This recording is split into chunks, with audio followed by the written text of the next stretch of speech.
Good morning, everyone. Welcome back to my podcast. I hope you're all having a fantastic day.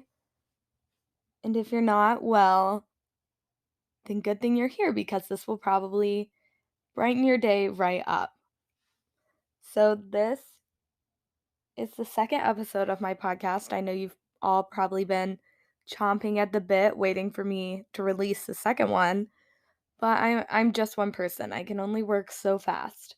So, I hope you don't mind the 24-hour wait. I've been getting a lot of questions since I started my podcast and ever since I've gotten this newfound fame, I guess that really came overnight. Like, have I changed? What's it like being one of the biggest celebrities in the world? And I mean, I'll go ahead and answer all of those questions for you. Um, I am trying to stay humble. It's a little hard. I mean, everyone saying you're so great, you're the best. We love you. You saved my life.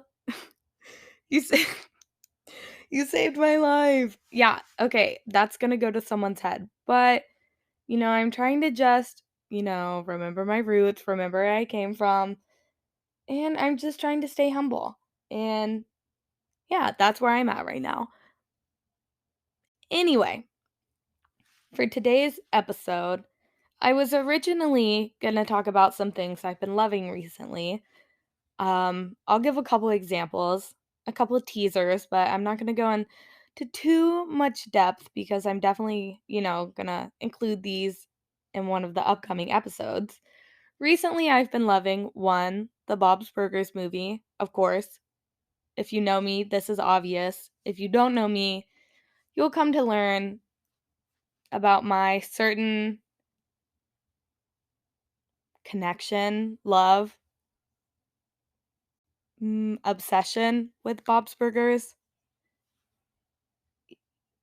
Don't worry, you'll be caught up. I've also been loving chicken salad. This is kind of a weird one, kind of out of nowhere. I just don't think it gets enough hype, and I think more people need to be talking about chicken salad.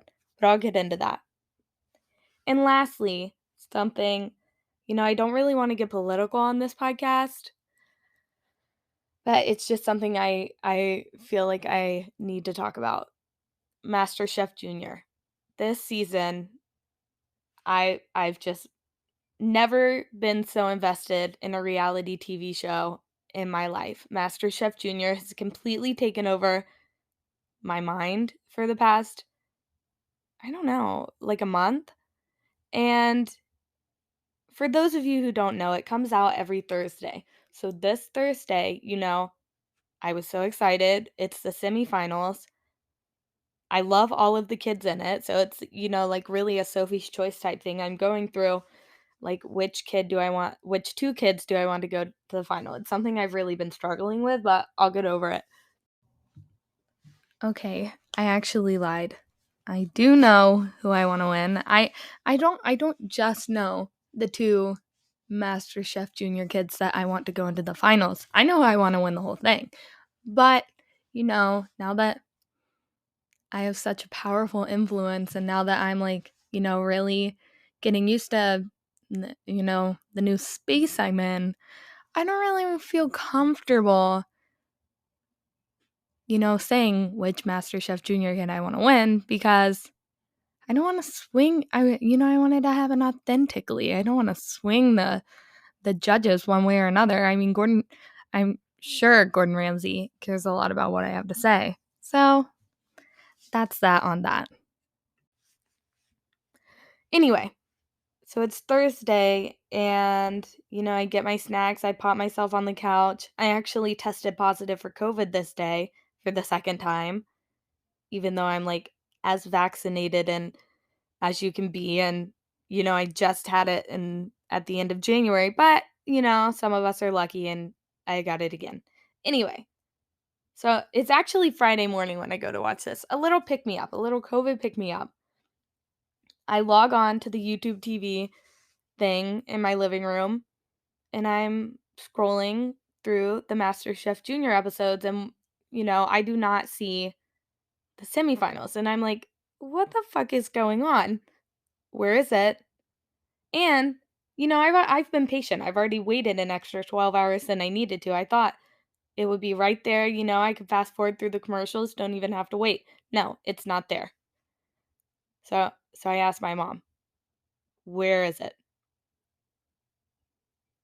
Now, I don't know if you know this, but there's a certain hearing going on which requires prime time television about the January 6th insurrection thing. So they have completely taken over the MasterChef Junior slot, and it has been pushed back to Tuesday.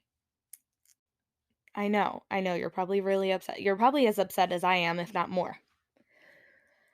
But I guess I'm gonna have to get over it. Or write a strongly worded letter to Congress or something. I don't know. I haven't actually decided, but we'll see what happens. Anyway, for this episode, I was going to talk about all of those things that I just mentioned to you. But then I kind of had this idea. I was kind of feeling a little, I don't know if I would say down in the dumps, but feeling a little angsty today because it's Sunday. Now, some people love Sundays. I am not one of those people. I hate Sunday. Sunday is my least favorite day of the week. Absolute least favorite. I'm fine with all of the other ones. Sunday is pretty much the only one I have a problem with. But yeah, I'm going to give my opinion on these hot button issues. First thing I already mentioned, number 1 on my list, in no particular order, Sundays. I hate Sunday. I think it's because, obviously I went to school for 15 years or something ridiculous like that. Actually, oh, my dog barked. Actually, I'm still in school. I'm currently going to be a senior in college. So I think I hate Sunday because it's oh my god. I can't tell if he's trying to agree with me or what. Okay, sorry about that. Anyway, since I am, a scholar, I think I hate Sundays because it's the day when the weekend's over. It's when I have to stop having fun and playing with my friends and I have to, do all of the homework I've been putting off for the past 3 weeks. Try to do it all in one day and get ready for school on Monday, which no, I mean, I wouldn't say no one wants to do it, but no one I know wants to do it. It's no fun. Also, Sunday just has a bad vibe. People talk about the Sunday scaries. It's not really something I experience because I'm hungover very often. Actually, pretty much never. But I am scared of how much I hate Sundays. It just has a bad vibe. Sunday just gives off an icky vibe. Also, I don't know how many people will get this, but I grew up in South Carolina, which is in the Bible Belt, super religious area. Sorry I'm mansplaining so much. Something about having a podcast just really brings out the worst in me, I guess. But anyway, not only, growing up was Sunday the day where I was like, oh my God, I have to do 100 million hours of homework, but my time is cut in half because I might have to go to church today, which also I am not a religious person, so I never wanted to go in the first place. And yeah, going to church or whatever is fine, but not if you're not interested in it. I mean, I was basically, enlisted to go. No, I can't. I was basically forced to go watch paint dry for, anywhere from 1 to 3 hours. And I don't think any kid should have to go through that. Next thing on my list I hate. Parades. I absolutely hate parades. Specifically, I hate the Thanksgiving Day parade. This actually might be number 1 on my hate list, but I'll reserve making that statement for later. I just think parades are one of the dumbest things in the entire world. Except with the exception of, a political parade, like a pride parade or a a protest, anything. Love all of that. Like, that's so much fun, so cool. But specifically, I just have a qualm with the Thanksgiving Day parade. I think it's so dumb. Why are all of these? I'm going to actually pull up a little to really, get my gears grinding. Picture of the Thanksgiving Day parade. Look at, oh my God. Okay.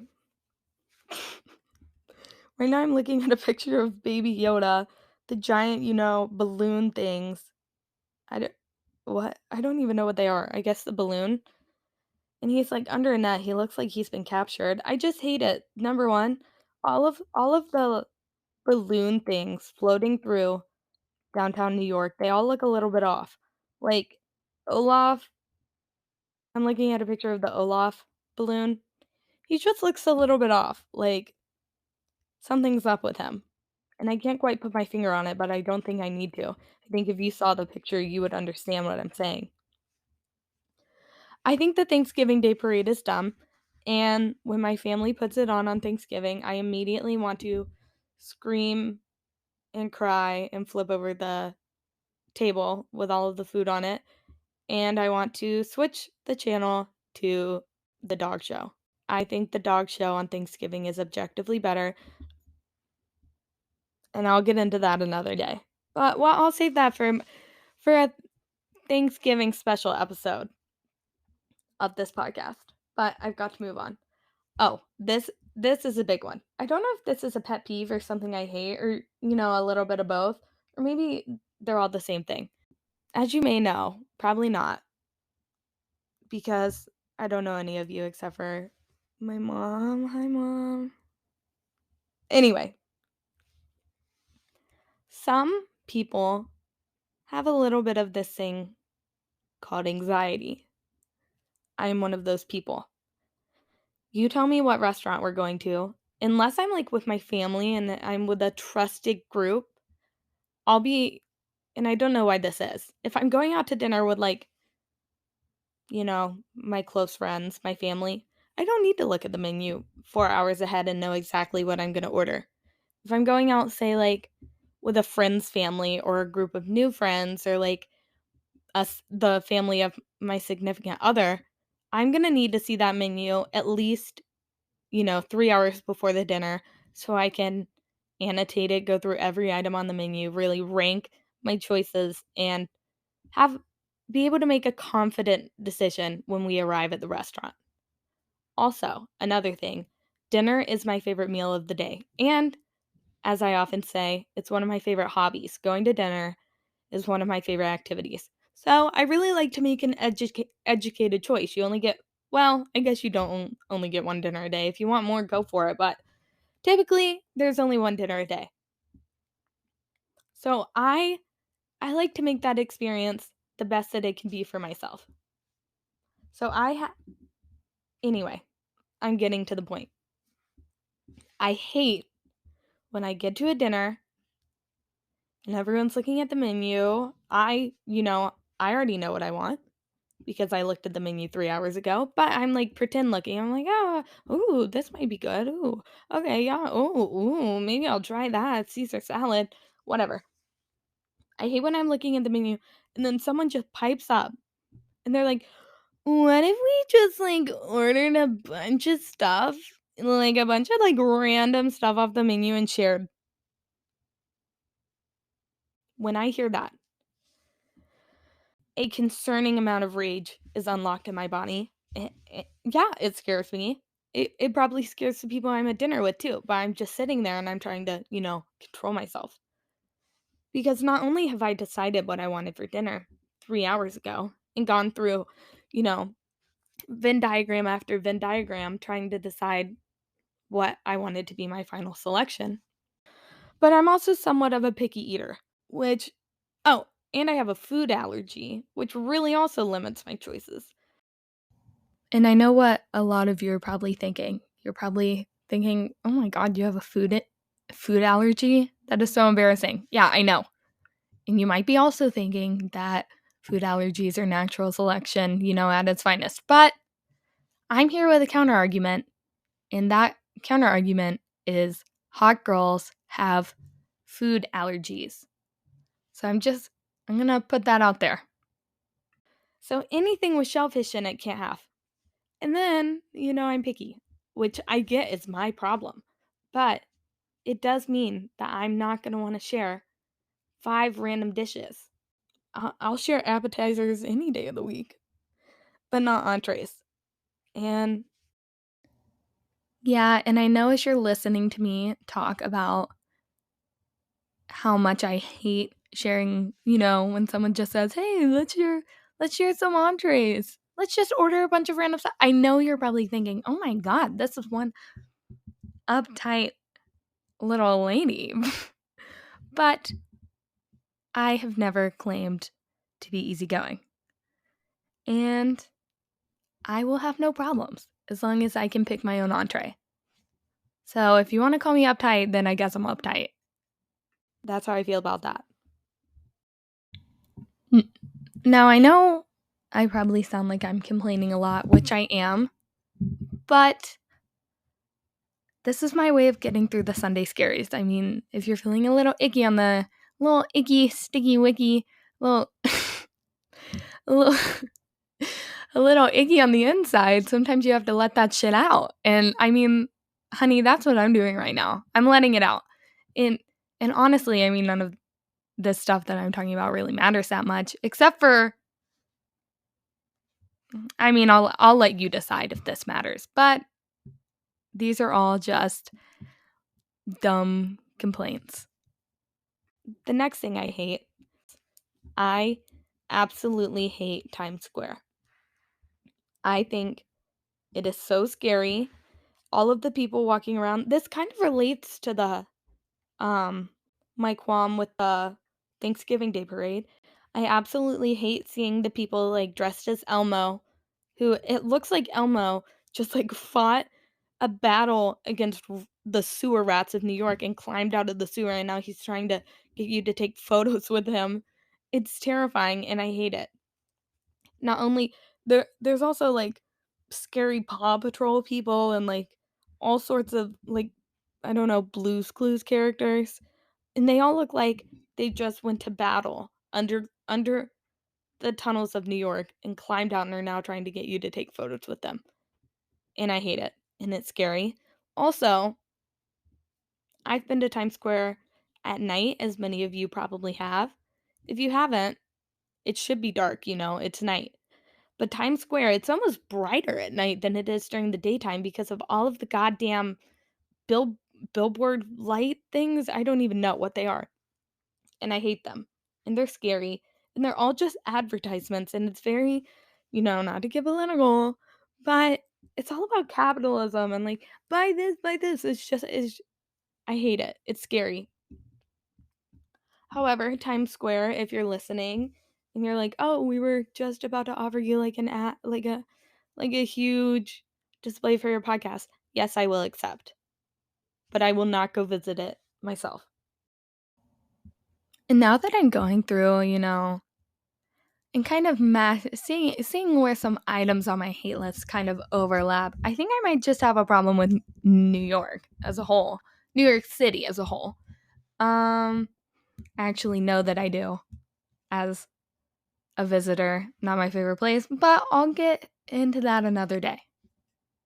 So I'm moving on to the last part of my hate list, and this is in no way a comprehensive list.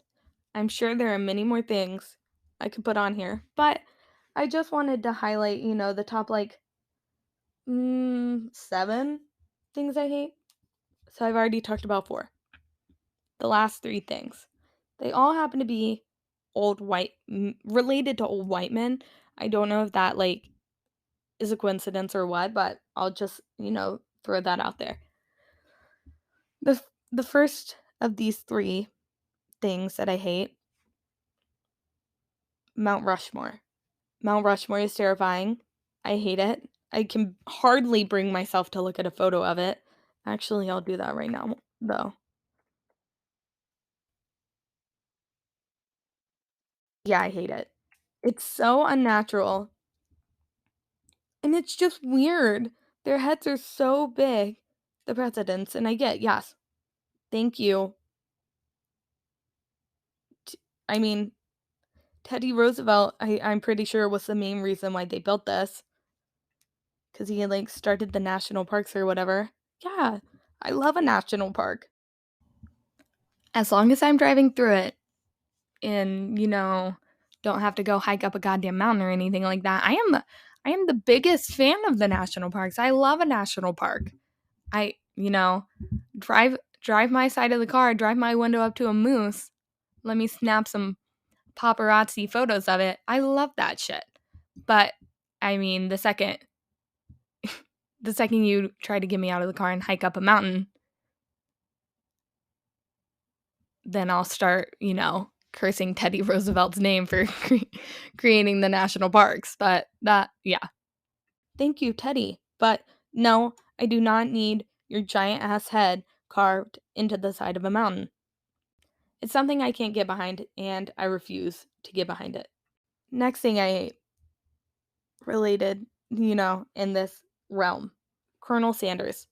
Anytime I see a KFC commercial, come on, the television or my iPad or my phone or whatever, I immediately want to upchuck and throw my phone across the room.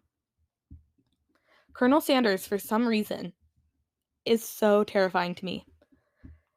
And, I'm not trying to be disrespectful to a man of service, a man from the military, but I absolutely hate Colonel Sanders, and he scares the ever-living shit out of me.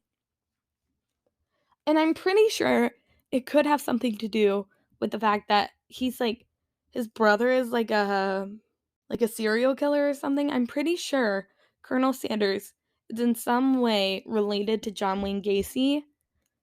Don't take this as fact. Now, I may be spreading a little bit of disinformation against the KFC community, and for that I apologize. But I'm doing my best. It's just something I've convinced myself of, and I'm not saying, it runs in the family. I'm just saying I'm not going to take that risk. I would also just like to add that I don't hate all, you know, men who are mascots for fast food restaurants. Ronald McDonald and I have no problems. He's never done anything to me. I'm not scared of him at all. But Colonel Sanders is on my shit list, and I hate him. Lastly, this is where I think some people might disagree with me. I hate Mr. Rogers. He scares me. I'm not talking like the Tom Hanks Mr. Rogers. Like he's weird. Like the whole idea of Mr. Rogers kind of weirds me out. And I know he's all about like positivity and blah blah blah. And like I'm being a little bit negative right now, but I hate Mr. Rogers and he scares me. And to make matters worse, my freshman year of college, first semester, you get to your dorm. For those of you who don't know, at my school, how they did it is you have a cute little name tag on your door, and the floor has a little theme.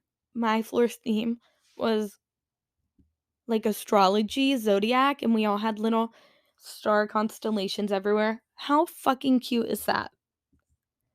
I go home for Christmas break, winter break. What do I see?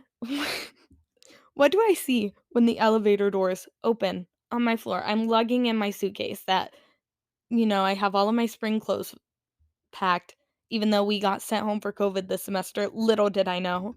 But maybe that was okay, because when I get off the elevator, I see Mr. Rogers' face plastered everywhere on my floor. In big white letters, it says, "Welcome to Mr. Rogers' neighborhood." Okay, so I no longer feel safe in my own home because Mr. Rogers is everywhere. His stupid little red sweater is plastered all over my personal dorm room door, and I absolutely hated it. And I did not feel like I was in a safe space. But lucky for me, I guess, we were only there for about 6 weeks before we got sent home because of a little thing called the coronavirus pandemic. Okay, I'm kind of out of breath now, but thank you guys for coming back to episode 2. of my podcast. I've had so much fun slandering these topics and letting out a little hate on this Sunday. Maybe I'm honestly feeling so much better. I think I cured the Sunday scaries by being acting like a little bitch for the last 20 minutes, but that's okay. Maybe that's what I needed. So thank you so much for listening, and I will see you again tomorrow or the next day or whenever. I'll see you soon for another episode. Bye.